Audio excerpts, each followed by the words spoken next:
Lisa and welcome to my channel. Today we're going to be making bridles, English bridles. And this is the one that I'm going to be working on. And it's more standard, but it gives you the idea of how to work.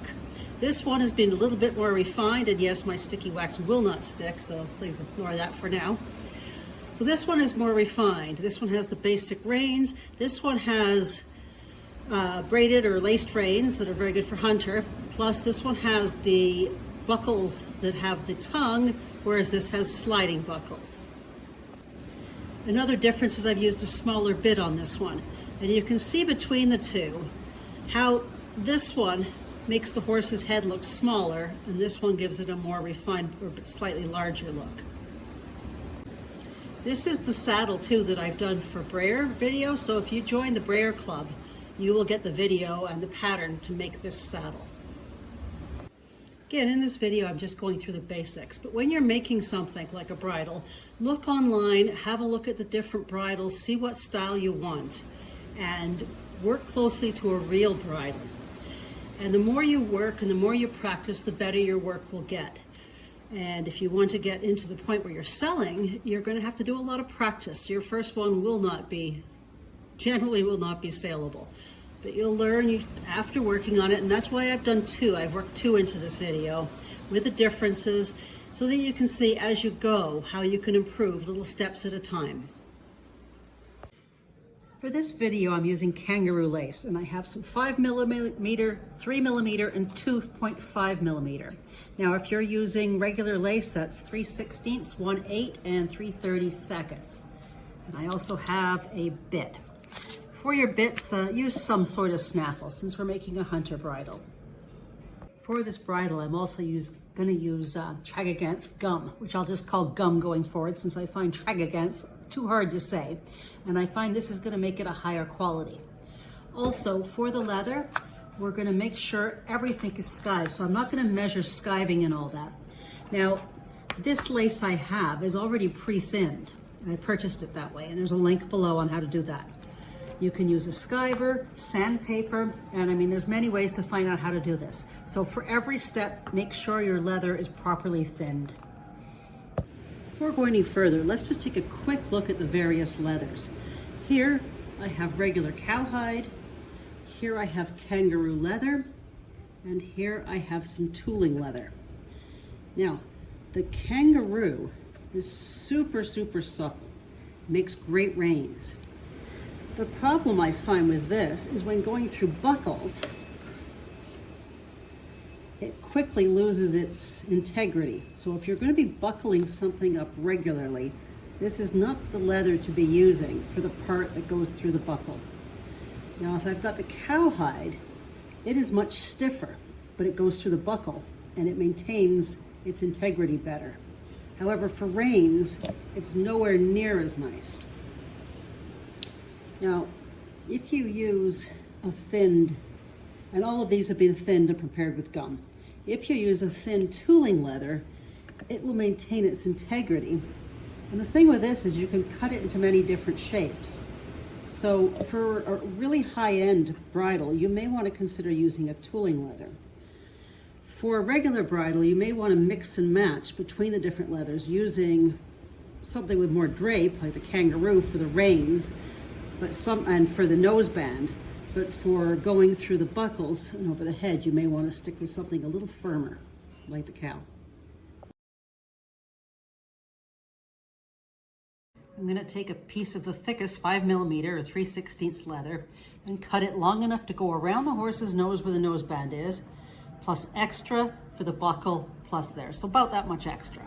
As the buckle will be on this side, leaving enough room for the buckle, which will be at the center of the back, I am going to mark where this wide piece should begin. The change from the narrow to wide part should be right around here. My section was about 1.5 inches, and what I'm going to do is line this up with the ruler where I need that cut to be, and I'm going to carefully, with a sharp knife, cut off a very thin strip from that line down to the bottom.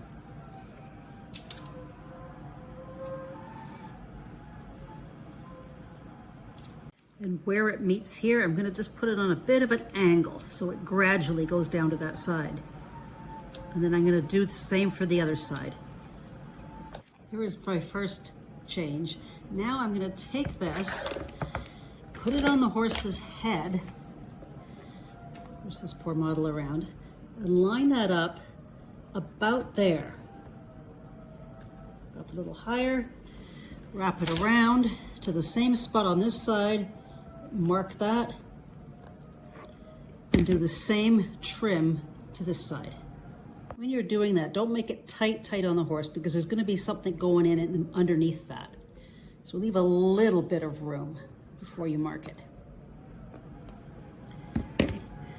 As long as your knife is very sharp, this stage is not that difficult. One pass will clean it up nicely.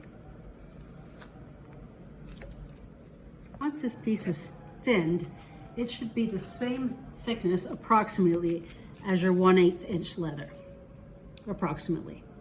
So we can find a buckle, a 1/8 inch buckle to fit. And because we're doing a slightly higher quality here, just make sure you take a file and remove any of the extra flashing on this buckle. So for keepers, we're gonna take the thinnest leather we have, which is the 2.5 or the 3/32 inch leather. And this should be thinner than your other leathers. Then cut it a 1/2 inch piece or just a little tiny bit over a 1/2 inch piece of leather. Apply a spot of glue to the wrong side of one edge with some small pliers. Wrap that around, fold it over, glue that down, and then hold that for maybe 30 seconds while it sets. On the off side of the noseband, that's the shorter side, we're going to put on the keeper and then thread on the 1/8 inch buckle. Now we're just going to check with this just a little bit below the cheekbone. We want the buckle to sit in the middle under the horse's jaw. So shift that around till it's in the right place. Then we're going to push up the keeper and glue that piece down, cutting off any of the extra and gluing the keeper underneath and between that.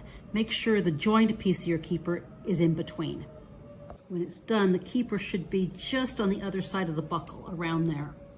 Also, when you're working on something like that, if you have even the slightest bit of glue, take it off as you work. And I'm just using tweezers for that, just to make sure there's nothing outstanding here. Next, I'm going to buckle this up and try it on my horse's nose. So now I have a little bit of room underneath, a little extra padding when it goes on. That's pretty much centered. And I have all this where I want it. So next I'm going to mark where I want the hanger to be. Now the hanger is going to run up through from here to about here. You want it below this cheekbone, so I'm going to put the hanger about there. And the same on the other side. It's going to run right about there. Where I've marked these strips, I want to make cuts big enough to run the 3mm or 1/8 of an inch leather through. So I want to very, very carefully in the center with a very sharp knife, make a slit, and then test it to see if the leather will fit through. In doing this, put a point on your test leather and use tweezers. And just carefully try to get that through. So I have the first one in, and that is going to sit around there. The buckle will be about there.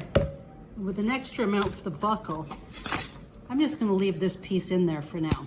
Just like that, not glued in or anything. And then I'm going to check the other side, make sure it's still in the right place, and do the same on the other side without cutting it. Now I have both of them in. I'm taking the offside piece on, wrapping it over the head, and to where approximately where I want it to finish on the model, maybe a little longer just because I'm going to cut that. Now I've glued both of these pieces down, and I like to use clamps that are padded, and don't put them right on the tip, put them right in the middle when you're clamping. Another thing I like to do as I'm working is anything that's going to be glued or working on, I like to put a point on it. And then I'm going to thread a keeper onto the near side cheek hanger. And then go prepare a buckle, a 1/8 buckle to fit. On a real bridle, this is the section that was glued and stitched, or just stitched, and I'm going to put stitch marks just on the area that would be stitched in real life. So the little bottom parts of both of this section of the hangers. That's where the stitches would really be. I'm not doing any stitch marks on the noseband yet because the noseband is not yet done. So we're going to thread on that buckle. Once you have the buckle scooched down to where you want it to be, I'm going to trim off the excess.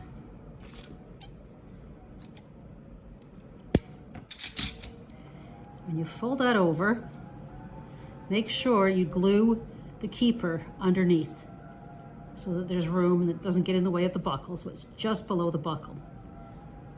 And there should be a little bit of the leather on both sides underneath. Now, I am not using tongue buckles in this video. However, if you do want to use them, you will need these and the tongue buckles from Rio Rondo. For these little buckles, first you open the tongue and then thread the buckle on. And then you want to close the tongue again, making sure that it's within those little pieces. That way it's in the middle. Then roll it down and bend it over the end. And then cut that off. To put the buckle on, once you know where you're going to put it, right in the center, put a tiny little slit. And then push the tongue from the back to the front through that slit. Now that should go right through the slit, the start of the ring. And once you have that, take the other side and put it back down through the buckle.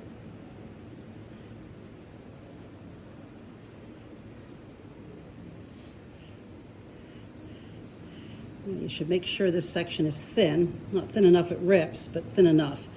So you really need to make sure that the whole piece comes through before gluing it down.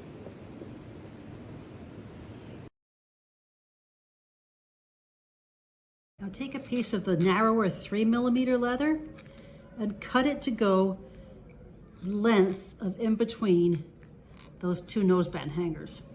Now for the piece in between of the noseband, between the hangers, and this little extra piece I cut, I'm going to sand that down a little more. So for this project, I'm going to use this waxed Brazilian cord that I got in Michael's. It's in the beading section. There's the spec on it. And I'm going to cut a piece the length of this small piece. Then on the wrong side of this leather, I'm just going to apply some glue and glue that piece of thread on, waxed cord, right in the center. Try to get it centered nicely.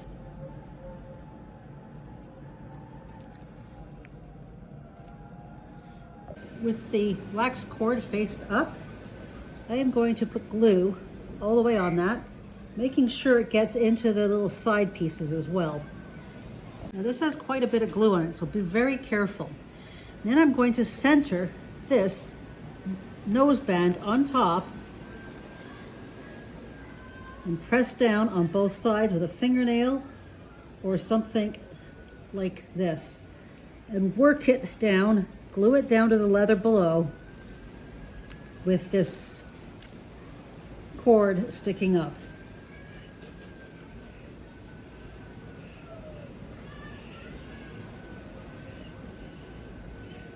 It'll take a little bit of working to get it right. Once it's starting to, you know it's in the right place, just pushing down this toothpick evenly on both sides helps set it. Take your time on this. Once you've got it in place, you may want to start giving it a bit of a shape as the horse's nose before it's completely dry. Now take your pounce wheel on both sides of that and carefully apply stitch marks.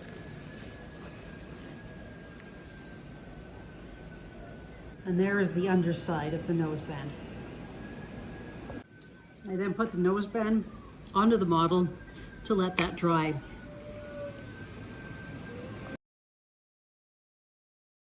I cut two pieces 2.5 inches long of the 3mm leather. And I'm going to take one end and glue them onto the bit. Make sure you have a right side and a left side. Now I'm going to apply stitch marks, and I'm going to, even though it only needs to be up here and there, because it's so short, I'm going to do the whole piece on both sides.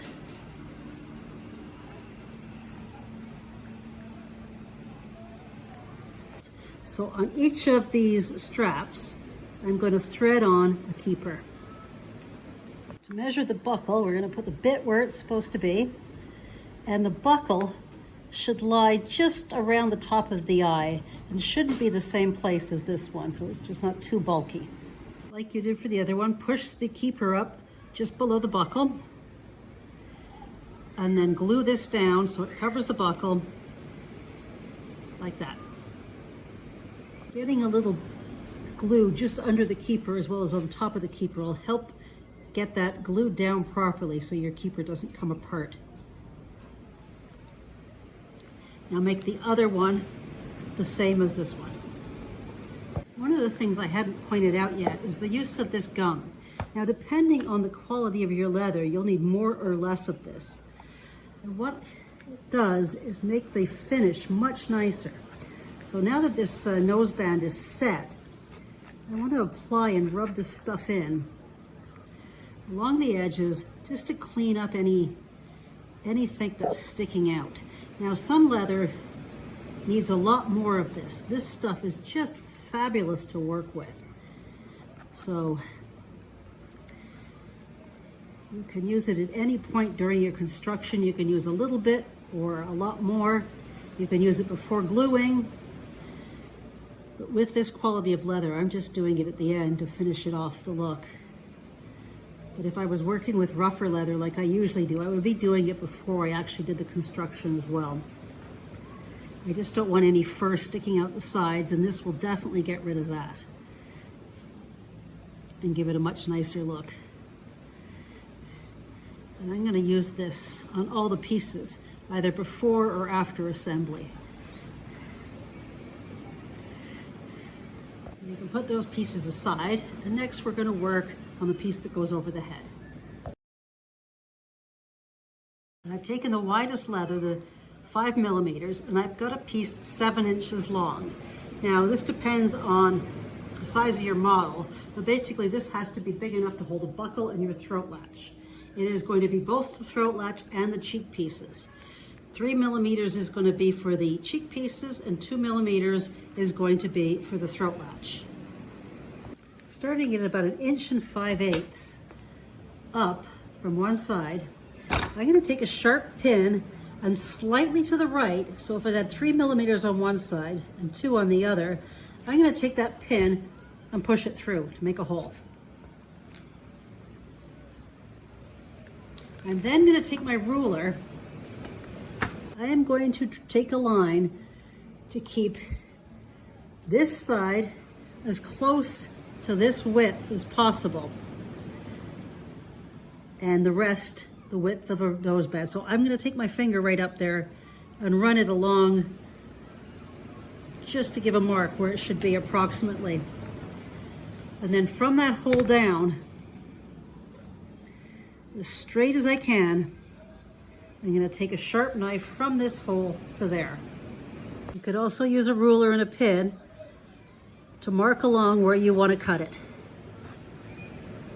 Got the 5 millimeters and just mark it the 2 millimeters from this side.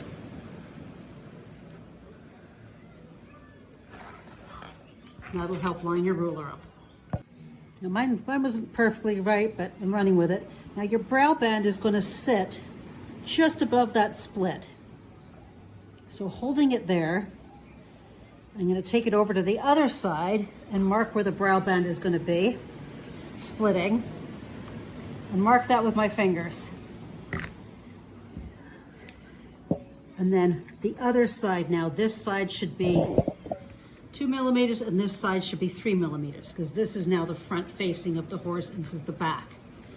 So from, where'd my pin go? There it is. I'm going to put my pin mark where I think it should split.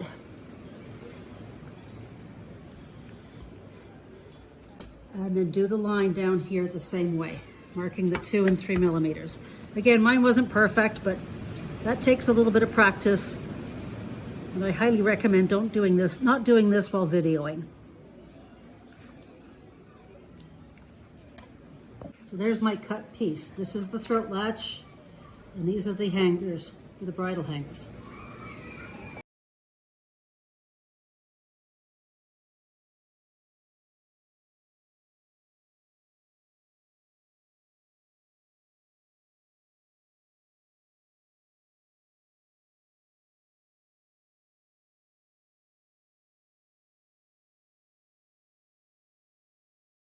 With the leather on the model, take your throat latch piece and determine where you want the buckle,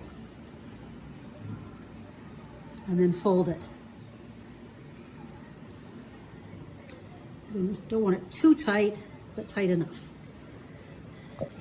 Grab a smaller buckle for the throat latch. Thread a keeper. Now this one was slightly smaller, so it was perfect for this. And then thread the buckle on to where that fold is. Double check it on your model before gluing it down. And then as you did before, glue it down, capturing the keeper below the buckle. If you want to add stitch marks, then go ahead now, but really nothing is stitched. Often there'll be a line, a thin line running down both sides of the leather just to finish it, to make it nice, but it's not stitch marks. And I'm just going to apply a bit of gum on that to make it nice and neat.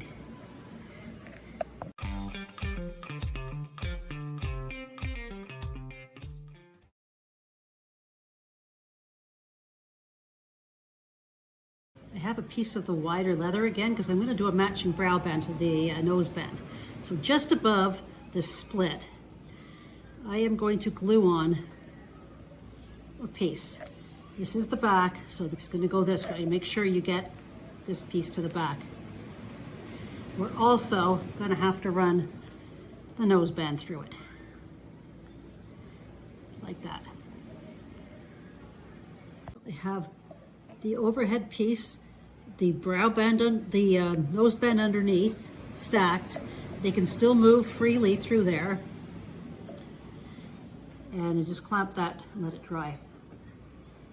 Stacking the nose band and the cheek pieces the same way, glue down the other side of your brow band. Now you may want to make more than one brow band if you want it for more than one model. These brow bands change drastically depending on where the forelock and everything is. As it's dry, I'm going to slip one side off so it's flat. And then take a 3 millimeter piece, the length of the inside of the brow band, and I'm going to sand there and there again like I did for the nose band. With the wrong side facing up, glue on a piece of your waxed thread in the center of this small piece. Let that dry. Now applying enough glue along here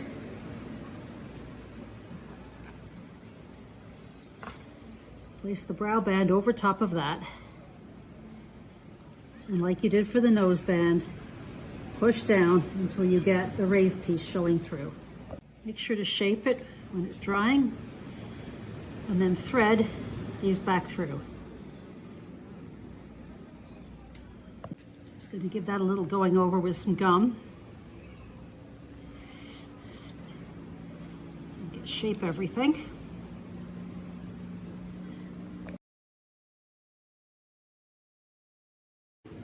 For this one, I want to show you a slightly different noseband. We're going to do a braided one. So what I want to do is turn that upside down and take some Scotch tape and tape it straight. Okay, use a flat edge, and make sure you have it straight. Now I'm going to mark from about here to about here. I want this much braided, so I want to make sure I have the same on both sides. So let's go for 1/2 inch. Get something to mark that with better. I've marked 1/2 inch from that end and 1/2 inch from that end. Making sure it's straight. I am then going to right through the center, using a straight edge, connecting my dots I have. I used a pin to mark it. I am going to carefully slice between those dots, one line. Next step is the same as the raised noseband. I glued a piece on to a prepared thinner piece of leather, except in this case I used the darker brown. Apply stitch marks to both sides of this brow band. I'm not going to do this in camera, but gluing this little piece with a rope underneath so that it comes through the hole. Carefully glue that on. It'll be a little wider in the middle. Make sure it doesn't cover your parts where it goes through. I did that by applying glue to the back of the brow band, lining it up evenly, and then turning it over. Cut off any of this end sticking out at the back. You don't need coming through here. Now I can do the noseband piece back up. Once it's threaded through the keeper, check any adjustments you may want it at, and then trim off any extra to a nice point. Now we're going to take the front piece and we're going to connect it to the bit hanger on both sides. Once you've got your cheek piece as close to where you want it, leave a little room for some assembly or for some adjustability, and then trim that and put a point on it. I've put this on the horse, doing up the noseband, the side piece is adjusting it, putting the bit in the mouth with some dots, glue dots, and putting that on. Now, if you want to make a nicer, more refined one, just use thinner leather. I use this because it's easier to demo on, but it's one size down in leather is going to give you a slightly nicer look. And that way the buckles will be smaller. But for me, what I needed, that does the job, and you can see how to put that together. Now we're going to make some reins. After trying this on the horse, I see where I'm going to want it. Now, if you want it fully adjustable, you can put holes all the way, but I only want one working hole on mine, so it's less fragile.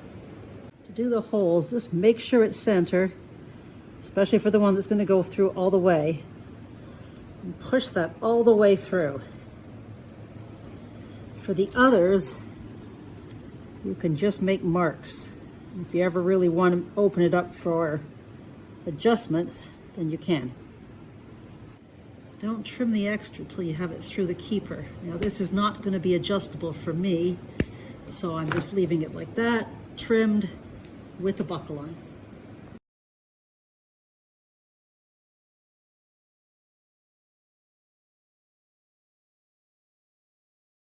For the reins, I've cut 2 pieces of 10 inches long 3mm leather. And I use 10 inches because I want it to go, fold here, go to the bit, go to hands, and have enough to flop down there for the buckle. And you need 2 of those. For regular reins, just glue them to the length you want, and then glue onto the end of the bit. On one of the ends where the rider's hands will go, thread on a buckle, and then glue that on.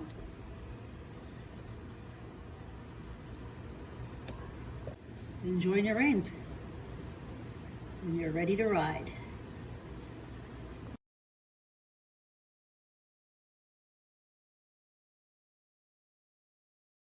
bit. We're not attaching it. And then we're going to measure to around that section of the neck. That's where you want the braid to start. So I'm going to put a line on there with my finger. From the point where I marked, I'm going to mark another mark about 4.5 inches from that mark. And that's the point that I'm going to be braiding. With a T-pin, I am going to put a hole right through. You got to make sure whatever you have underneath will allow that. Push the T-pin through. So working carefully, at about every 1/8 inch or just a little bit more, make sure it's center, put a hole, then move to the next one, and work all your way down to this other mark. You want the holes big enough for the pin to go all the way through, so you may want to be pulling up the pin just to make sure the hole is fully done. Make sure the leather will pull up. There it is with all the holes in it, and then do the same on the other matching piece. Take a piece of this Brazilian cord, and I cut mine about 20 inches, maybe a little more. And take this apart because this stuff has two threads in there. So I'm going to divide that into 2 separate pieces and then run it through my fingers to flatten it out a little. One piece is for the left rein, one is for the right. So keep the one aside for another rein. And then find a needle whose head is just big enough, because you want it as small as possible, and thread that on. To start, take your needle from the right side down to the wrong side and thread it through. Then find the halfway mark. So the part without the needle, just put it aside, and we're going to work up one side first. So we're going to take the needle and put it back down through the same hole.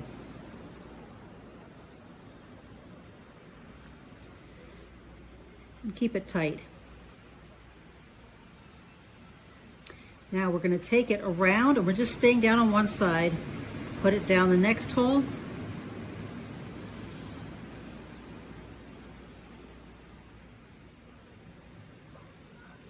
And then the next hole. So it comes from the bottom to the top every time. It's always going from the top down to the bottom. Make sure you keep it tight.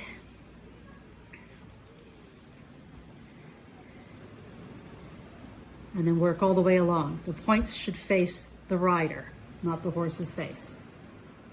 For every one, make sure it's tight and the point is going in the same direction.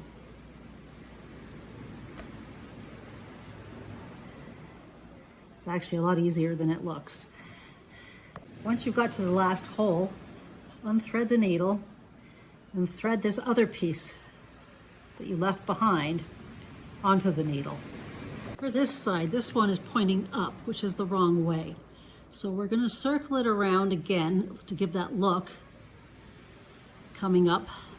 This time we're going from the bottom to the top on the first hole. We're still in the first hole.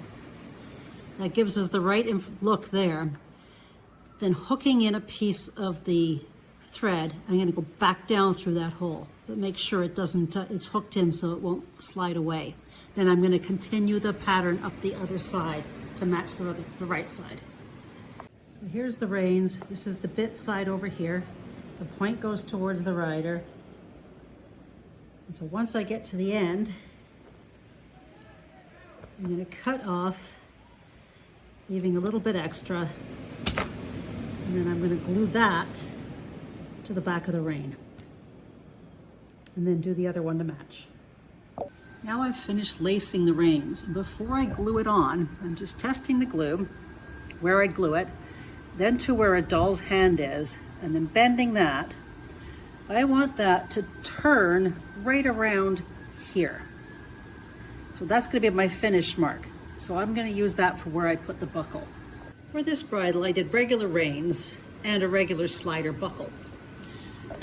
But for this one, what I did was slice down the area just a little bit where the buckle is going to go.